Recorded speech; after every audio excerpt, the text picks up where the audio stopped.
ಸ್ನೇಹಿತರೆ, ನಮ್ಮನ್ನು ಯಾವಾಗಲೂ ಕೊರೆಯುತ್ತಿದ್ದಂತಹ ವಿಚಾರ ಒಂದಿತ್ತಲ್ವ. ಪ್ರಾಚೀನರು ದೇವಾಲಯದ ಕಂಬಗಳನ್ನು ಹೇಗೆ ಅಷ್ಟೊಂದು ನಿಖರವಾಗಿ ದುಂಡು ದುಂಡಾದ ಕಂಬಗಳನ್ನು ನಿರ್ಮಿಸುತ್ತಿದ್ದರೆಂಬುದು. ಬಹುಶಃ ಇಲ್ಲಿದೆ ಅದಕ್ಕೆ ಉತ್ತರ ಎಂದು ನನ್ನ ಭಾವನೆ. ನೋಡಿ, ಇದು ಪ್ರಾಚೀನ ಲೇತ್ ಇರಬಹುದೇ? ಈ ಎರಡು ಸ್ಥಿರ ಗಂಬಗಳ ನಡುವೆ ಕಲ್ಲು ಗಂಬಗಳ ನೇರವಾಗಿ ಜೋಡಿಸಿ ತಿರುಗಿಸಿ ತಿರುಗಿಸಿ ತಮಗೆ ಬೇಕಾದ ಅಳತೆಯ ನಿಖರತೆಯನ್ನು ಸಾಧಿಸುತ್ತಿದ್ದರೆ ಅವರು. ಪ್ರಶ್ನೆ, ಉತ್ತರ, ಊಹೆ, ಕಲ್ಪನೆ.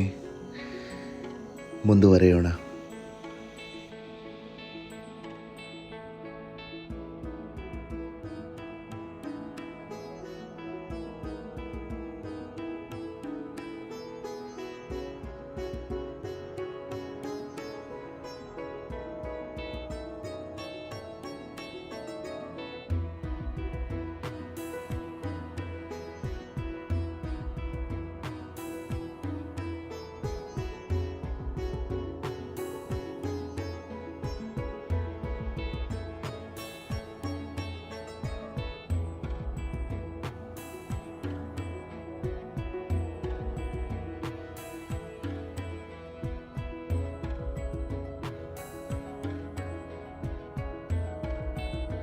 ಸ್ನೇಹಿತರೆ ನಮಸ್ತೆ. ಈಗ ನಾವು ಹಂಪಿಯ ಹಜಾರರಾಮ ದೇವಸ್ಥಾನದಲ್ಲಿ ಇದ್ದೇವೆ. ಈ ದೇವಸ್ಥಾನದ ಬಗ್ಗೆ ನಾನು ಹಿಂದೊಮ್ಮೆ ಪ್ರಸ್ತಾಪ ಮಾಡಿದ್ದೆ. ಭಟ್ಕಳದಲ್ಲಿ ಖ್ಯಾತಪ್ಪೈ ನಾರಾಯಣ ದೇವಾಲಯಕ್ಕೆ ಹೋದಾಗ ಆ ದೇವಾಲಯದ ಸುತ್ತ ಏನಿತ್ತು ರಾಮಾಯಣದ ಕೆತ್ತನೆಗಳಿತ್ತು. ಆ ಕೆತ್ತನೆಯನ್ನು ನೋಡುವಾಗ ನಾನು ಹಜಾರರಾಮ ದೇವಸ್ಥಾನದಲ್ಲಿರುವ ಥರ ಇಲ್ಲಿಯೂ ಇದೆ ಅಂತ ಹೇಳಿದ್ದೆ. ಈಗ ನೋಡಿ, ಸಾಕ್ಷಾತ್ ಹಜಾರರಾಮ ದೇವಸ್ಥಾನಕ್ಕೆ ಬಂದಿದ್ದೇವೆ. ಇಲ್ಲಿ ಕಂಡ ಈ ಶಿಲ್ಪಗಳೇನಿವೆ, ಇದು ಅಲ್ಲಿನ ಆಡಳಿತ ವ್ಯವಸ್ಥೆ, ಸೇನೆಯ ವಿನ್ಯಾಸದ ಬಗ್ಗೆ ಅಂತ ಕಾಣ್ತದೆ.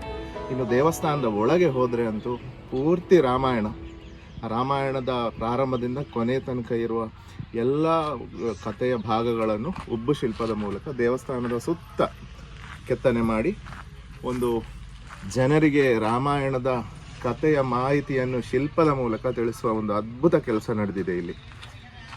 ಅಂತೂ ನಾನು ಹೇಳೋದಕ್ಕಿಂತ ಅದನ್ನು ಹೋಗಿ ನೋಡುವ.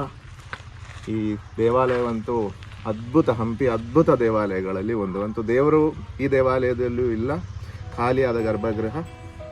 ಬನ್ನಿ ಸ್ನೇಹಿತರೆ.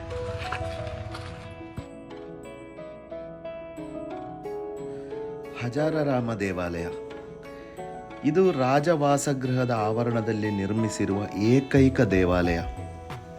ಆವರಣ ಅಥವಾ ಹಜಾರದಲ್ಲಿ ಬರುವುದರಿಂದ ಹಾಗೂ ಅನೇಕಾನೇಕ ರಾಮನ ಶಿಲ್ಪಗಳನ್ನು ರಾಮಾಯಣದ ದೃಶ್ಯಾವಳಿಯ ಮೂಲಕ ಹೊಂದಿರುವುದರಿಂದಲೋ ಏನೋ ಈ ದೇವಾಲಯಕ್ಕೆ ಹಜಾರ ರಾಮ ದೇವಾಲಯ ಎಂದೇ ಹೆಸರು.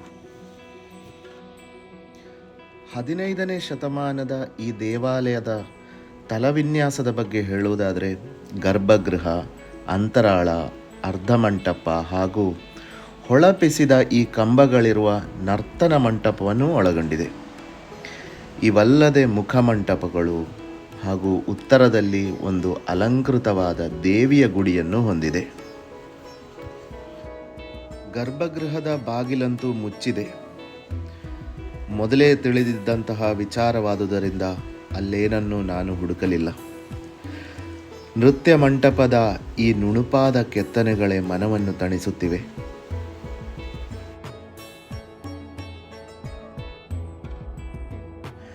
ಸ್ನೇಹಿತರೆ, ಇನ್ನು ಇಲ್ಲಿನ ಮುಖ್ಯ ವಿಚಾರಕ್ಕೆ ಬರೋಣ.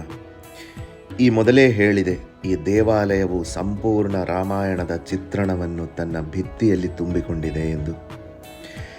ಇಲ್ಲಿನ ಹೊರ ಭಿತ್ತಿಯು ಅದೊಂದು ಪುಸ್ತಕವೇ ಆಗಿದೆ. ಶಿಲೆಯಲ್ಲಿ ಅರಳಿದ ರಾಮಾಯಣ ಪುಸ್ತಕ. ಓದಲು ಗಂಟೆಗಳು ಸಾಲದಾಗುತ್ತವೆ. ಒಂದೊಂದು ಉಬ್ಬು ಶಿಲ್ಪವು ಅದರ ಸುತ್ತಲೂ ಹೆಣೆದುಕೊಂಡಿರುವ ಕಥೆಯನ್ನು ಹೇಳುತ್ತವೆ. ನೋಡ್ತಾ ನೋಡ್ತಾ ಸಾಗಿದಾಗ ನಾನು ಕಂಡ ಕೆಲವು ಶಿಲ್ಪಗಳು ಹೀಗಿವೆ. ಪುತ್ರ ಪ್ರಾಪ್ತಿಯಾಗದ ದೊರೆ ದಶರಥರಿಗೆ ಪುತ್ರಕಾಮೇಷ್ಟಿ ಯಾಗದ ಸಲಹೆ ನೀಡುತ್ತಿರುವ ವಸಿಷ್ಠರು, ಅದಕ್ಕಾಗಿ ಋಷ್ಯಶೃಂಗರಿಗೆ ನಿವೇದನಾ ಪತ್ರ ಬರೆಯುತ್ತಿರುವ ದಶರಥ ಮಹಾರಾಜರು, ಚಿಗರೆಯ ಮುಖವುಳ್ಳ ಋಷ್ಯಶೃಂಗರನ್ನು ಆಕರ್ಷಿಸಿ ಅಯೋಧ್ಯೆಗೆ ಬರಮಾಡಿಕೊಳ್ಳುತ್ತಿರುವ ಈ ನರ್ತಕಿ, ಪುತ್ರಕಾಮೇಷ್ಟಿ ಯಾಗ. ಯಜ್ಞಪುರುಷ ಹೋಮಕುಂಡದಲ್ಲಿ ಪ್ರತ್ಯಕ್ಷನಾಗಿ ಪಾಯಸ ತುಂಬಿದ ಪಾತ್ರೆಯನ್ನು ರಾಜರಿಗೆ ಹಸ್ತಾಂತರಿಸುತ್ತಿರುವುದು. ದಶರಥ ತನ್ನ 3 ಪತ್ನಿಯರಾದ ಕೌಸಲ್ಯ, ಸುಮಿತ್ರೆ ಹಾಗೂ ಕೈಗೇಯರಿಗೆ ಹಂಚುತ್ತಿರುವುದು. ಫಲವಾಗಿ 4 ಗಂಡು ಮಕ್ಕಳ ಪ್ರಾಪ್ತಿ: ಶ್ರೀರಾಮ, ಲಕ್ಷ್ಮಣ, ಭರತ, ಶತ್ರುಘ್ನ. ಅಯೋಧ್ಯೆಗೆ ವಿಶ್ವಾಮಿತ್ರರ ಆಗಮನ, ತಾಟಕಿಯ ವಧೆ, ಮರೀಚ ಹಾಗೂ ಸುಬಾಹುಗಳನ್ನು ವಧಿಸಿ ಯಾಗದ ರಕ್ಷಣೆ, ಅಹಲ್ಯೆಯ ಶಾಪ ವಿಮೋಚನೆ, ಸೀತಾ ಸ್ವಯಂವರ. ಜನಕರ ಸಭೆಯಲ್ಲಿ ಶಿವಧನುಸ್ಸನ್ನು ತರುತ್ತಿರುವುದು, ಧನುಸ್ಸನ್ನು ಎತ್ತಿ ಹೆದೆಯೇರಿಸುತ್ತಿರುವ ಶ್ರೀರಾಮಚಂದ್ರ. ಮುಂದುವರಿದು ಸೀತಾರಾಮ ಕಲ್ಯಾಣ, ವರಮಾಲೆ ತೊಡಿಸುತ್ತಿರುವ ಸೀತಾದೇವಿ. ಶ್ರೀರಾಮ ಪಟ್ಟಾಭಿಷೇಕವ ತಿಳಿದ ಮಂಥರೆಯ ಕುಯುಕ್ತಿ. ಮುಂದುವರೆದು ಕೈಗೇಯಿ ದಶರಥರ ಈ ಸಂಭಾಷಣೆ. ತನ್ನ ತಂದೆಯ ಮಾತಿನ ಪಾಲನೆಗಾಗಿ ಸೀತಾ ಸಮೇತ ಲಕ್ಷ್ಮಣರೊಂದಿಗೆ ನಾರು ಬಟ್ಟೆಯ ತೊಟ್ಟು ಕಾಡಿನತ್ತ ಪಯಾಣ. ಶ್ರೀರಾಮನಿದ್ದ ಚಿತ್ರಕೂಟಕ್ಕೆ ಭರತನ ಆಗಮನ ಹಾಗೂ ಹಿಂದಿರುಗುವಂತೆ ವಿನಂತಿಸಿಕೊಳ್ಳುವ ದೃಶ್ಯ. ಮಾಯಾ ಜಿಂಕೆಯ ಕಂಡು ಮಾರು ಹೋದ ಸೀತಾದೇವಿ, ಆಕೆಯ ಬಯಕೆಯಂತೆ ಅದ ಹಿಡಿದು ತರಲು ಹೊರಟಿರುವ ಶ್ರೀರಾಮಚಂದ್ರ. ತಪ್ಪಿಸಿಕೊಂಡು ಸತಾಯಿಸಿ ಶ್ರೀರಾಮನನ್ನು ಪರ್ಣಕುಟೀರದಿಂದ ದೂರಕ್ಕೆ ಕೊಂಡೊಯ್ಯುತ್ತಿರುವ ಮಾಯಾ ಜಿಂಕೆ. ರಾಮನ ಬಾಣಕ್ಕೆ ಗುರಿಯಾಗಿ ಮೂಲ ರೂಪ ಪಡೆಯುತ್ತಿರುವ ಮರೀಚನ ಆ ಕೂಗು. ಇತ್ತ ಸನ್ಯಾಸಿಯ ರೂಪದಲ್ಲಿ ರಾವಣ. ನಿಜ ರೂಪ ತಳೆದ 10 ತಲೆಯ ರಾವಣನಿಂದ ಸೀತಾಪಹರಣ. ಪುಷ್ಪಕ ವಿಮಾನದಲ್ಲಿರುವ ರಾವಣನೊಂದಿಗೆ ಹೋರಾಡುತ್ತಿರುವ ಪಕ್ಷಿ ಜಟಾಯು. ಶ್ರೀರಾಮ ಹಾಗೂ ಹನುಮಂತರ ಭೇಟಿಯ ಆ ಸುಂದರವಾದ ಕ್ಷಣ. 7 ಸಾಲುಗಳ ಮರಗಳನ್ನು ಹೊಡೆದುರುಳಿಸುತ್ತಿರುವ ಶ್ರೀರಾಮನ ಅಪಾರವಾದ ಶಕ್ತಿ ಸಾಮರ್ಥ್ಯ. ಆಂಜನೇಯನಿಗೆ ಮುದ್ರೆಯುಂಗುರವ ಹಸ್ತಾಂತರಿಸುತ್ತಿರುವ ಶ್ರೀರಾಮಚಂದ್ರ. ಲಂಕೆಯ ಅಶೋಕವನದಲ್ಲಿ ಸೀತಾ ಮಾತೆಯನ್ನು ಭೇಟಿಯಾದ ಆಂಜನೇಯನಿಗೆ ಸೀತಾದೇವಿ ಚೂಡಾಮಣಿಯನ್ನು ಹಸ್ತಾಂತರಿಸುತ್ತಾಳೆ. ಘನಘೋರವಾದ ಯುದ್ಧ, ರಾವಣನ ಸಂಹಾರ. ಅಯೋಧ್ಯೆಯಲ್ಲಿ ಮತ್ತೆ ಪಟ್ಟಾಭಿಷಕ್ತನಾದ ಶ್ರೀರಾಮಚಂದ್ರ.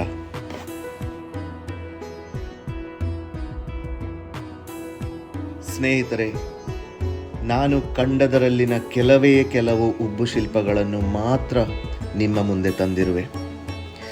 ದೇವಾಲಯದ ಹೊರಭಿತ್ತಿಯ ಮೇಲೆ 3 ಸಾಲುಗಳಲ್ಲಿ ಇನ್ನೂ 100 ರಾಮಾಯಣದ ಉಬ್ಬು ಶಿಲ್ಪಗಳಿವೆ. ಪ್ರತಿಯೊಂದರ ಸುತ್ತಲೂ ಹೆಣೆದುಕೊಂಡಿವೆ 100 ಕಥಾ ಪ್ರಸಂಗಗಳು ಕೂಡ. ಇದು ಒಂದು ಸಣ್ಣ ಪ್ರಯತ್ನ ಅಷ್ಟೇ. ಕೆಲವರಿಗಾದರೂ ಕುತೂಹಲ ಮೂಡಿರಬಹುದು. ಕಲ್ಲಿನಲ್ಲಿ ಬರೆಯಲಾದ ಈ ರಾಮಾಯಣವ ಓದಲು ನಮ್ಮ ಪೂರ್ವಜರ ಎಂತಹ ಅದ್ಭುತವಾದ ಕಲ್ಪನೆ ಹಾಗೂ ಪ್ರಯತ್ನ ನಡೆದಿದೆ ಇಲ್ಲಿ. ಧರ್ಮ ಹಾಗೂ ಜನಜೀವನದ ನಡುವಿನ ಸೇತುವೆಯಾಗಿದೆ ಇಂತಹ ದೇವಾಲಯಗಳು.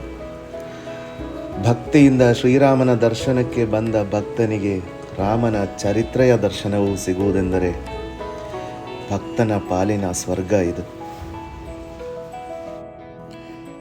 ಇನ್ನು ಇಲ್ಲಿ ಕೇವಲ ರಾಮಾಯಣದ ದೃಶ್ಯಗಳು ಮಾತ್ರವಲ್ಲ, ಶ್ರೀಕೃಷ್ಣನಿಗೆ ಸಂಬಂಧಿಸಿದ ಭಾಗವತದ ದೃಶ್ಯಗಳನ್ನು ಒಳಗೊಂಡ ಉಬ್ಬು ಶಿಲ್ಪಗಳು ಸಾಕಷ್ಟಿವೆ.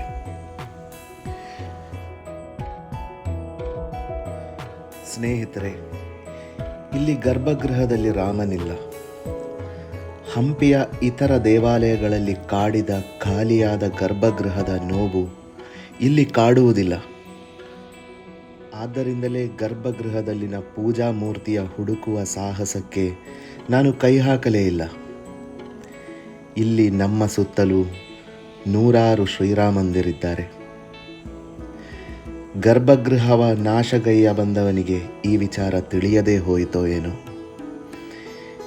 ಇಲ್ಲಿನ ಈ ದೇವಾಲಯದ ಭಿತ್ತಿಯು ಭಿತ್ತಿಗಳ ನಡುವಿನ ಗಾಳಿಯೂ ಕೂಡ ರಾಮನಾಮವ ಜಪಿಸುತ್ತಿದೆ ಎಂದು.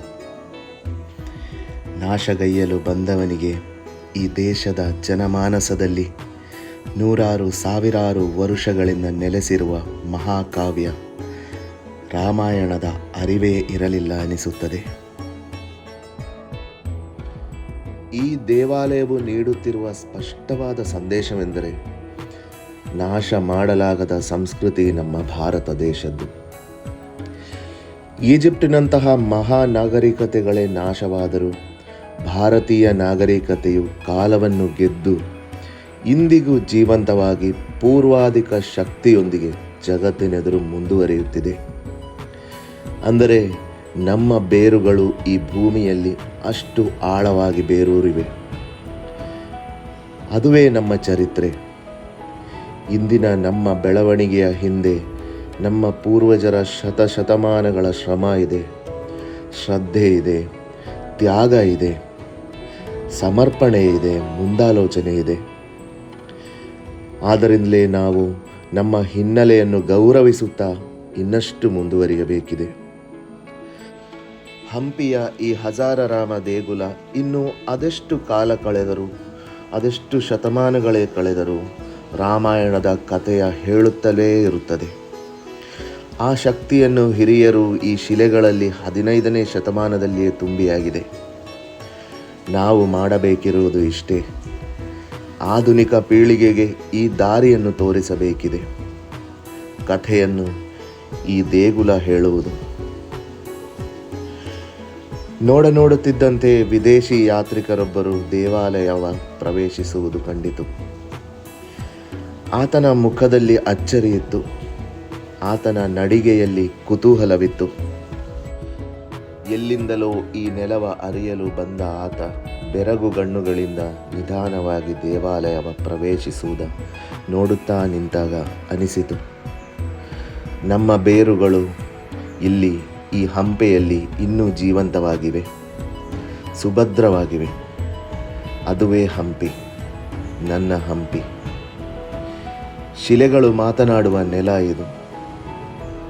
ಅಳಿಸಲಾಗದ ಅದಮ್ಯ ಚೇತನ ಇಲ್ಲಿನದು.